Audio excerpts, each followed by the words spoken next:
হাদিসের মধ্যে আছে, আল্লাহর নবী সাল্লাল্লাহু আলাইহি সাল্লাম বলছেন, হাসরের ময়দানে প্রত্যেক নাফরমানকে, পাপীদেরকে, দুনিয়া যারা আনন্দ উল্লাস আর ফুর্তি আর হারাম মজা নিয়া ভোগ করছে, আল্লাহ তাআলা ফেরেশতাদেরকে বলবে, পরে জাহান্নামের বাহির দিয়া একটা বার ঘুরাইয়া জাহান্নামের দরজা বরাবর 1 মিনিট বা 10টা সেকেন্ড দরজার বরাবর দাঁড় করাইয়া এরপরে আমার কাছে নিয়ে আসো।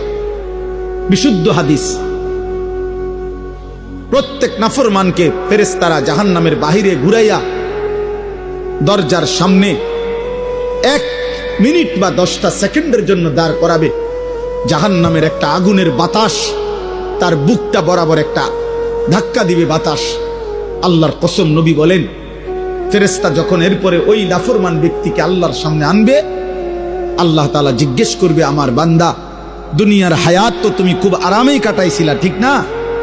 তো সেই নাফরমান পাপী অথচ দুনিয়ায় যে ভোগ বিলাস করছে, সে আল্লাহকে বলবে, রব, জীবনের সুখ কি জিনিস আমি তা কোনোদিন দেখিনি।